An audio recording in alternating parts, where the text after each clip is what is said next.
যে ওখান থেকে বেরিয়ে খুব ভালোই করেছি। একদমই না ঠাকুমা, একদমই কেঁদো না, আমরা সবাই আছি তোমার জন্য। আমাদের দেখবেটা কি, এনারা তো সবকিছু করছেন, কিন্তু বাইরের লোকেরও তো সহযোগিতা দরকার।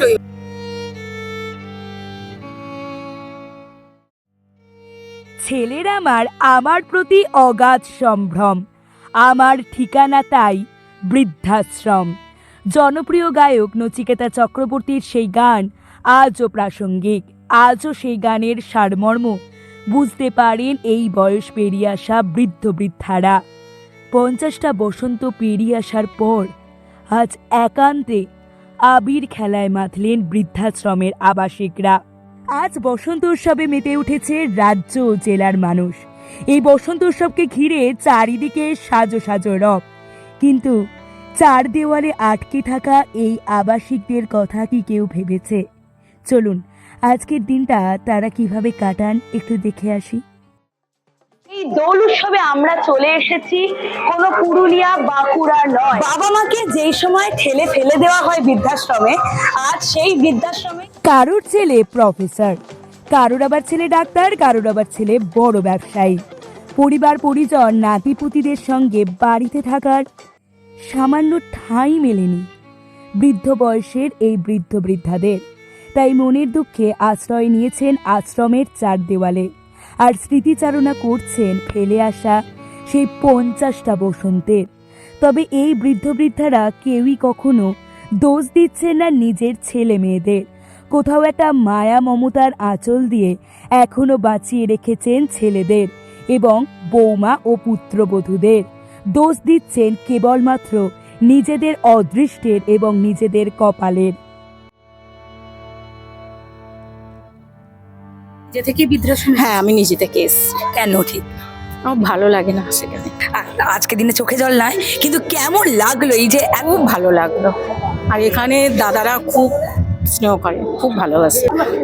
একদমই না ঠাকুমা, একদমই কেঁদো না, আমরা সবাই আছি তোমার জন্য। প্রত্যেক বছর দোলে আসবো এবং সবাই এসো।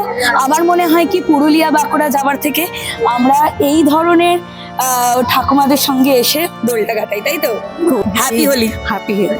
বর্তমানটা সাজানো গোছানো খুব সুন্দর, তাই অতীতের কালো দিনগুলো ভুলে যেতে চান বৃদ্ধাশ্রমের এই আবাসিকরা এবং কোলাঘাটের এই বৃদ্ধাশ্রমের কর্তৃপক্ষরাও তাই হোলির দিন এই বৃদ্ধাশ্রমের আবাসিকদের জন্য একাধিক ব্যবস্থা করে থাকেন। বাইরে থেকে অনেকে আসছেন, আপনাদের মা সম্বোধন করে, ঠাকুমা সম্বোধন করে পায়ে আবির দিচ্ছেন, কতটা ভালো লাগে আজকে। এটা তো মানে ভাষায় বোঝানো মুশকিল, এর আনন্দই আলাদা। মনে হয় যে ওখান থেকে বেরিয়ে খুব ভালোই করেছি। আজকে দিনে আর মনে পড়ে না? না, মনে পড়ে না, মনে করতে চাইও না। খুবই ভালো আছে। একদম একদম, অনেক বন্ধু বান্ধব। হ্যাপি হোলি সোনা। কেমন যাচ্ছে হোলি? অতি সুন্দর। অতীতটাকে তো ভুলেই রেখেছি, এখানকার বর্তমান যেটাকে ধরে রেখেছি, এটাকে টেনে অতীতের আর কোনো প্রয়োজনই পড়ে না। আমাদের দেখবেটা কি, এনারা তো সবকিছু করছেন, কিন্তু বাইরের লোকেরও তো সহযোগিতা দরকার। আমার অতীতের চেয়ে বর্তমানটা এতই ভালো যে আমি প্রায় অতীতটা ভুলে গেছি, আর অতীতটা মনে রাখার আমার কোনো দরকারও নেই। খেলার কোনো বয়স হয় কি? লাল আবির খেলতে গেলে কত জানি বয়স তোমার বলতে হয় নাকি? শুধু ইচ্ছেটুকু থাকলেই হলো। সেই ইচ্ছে যেখানে শেষ বয়সে খোকাকে ভুলে আসে বন্ধুত্ব, যেখানে টিনেজাররা রং দিয়ে শ্রদ্ধা জানায় দাদু ঠাম্মিদের, আর সেটাকে মোটেও রং খেলা বলা হয় না। হোলি কিংবা দোল উৎসবের নাম যাই হোক না কেন, রং মিলান্তি খেলায় ভুলে যাওয়া যায় অতীতকেও। রঙের জাদুতেই নিজেদের রাঙিয়ে তুলুক বৃদ্ধাশ্রমের আবাসিকরা।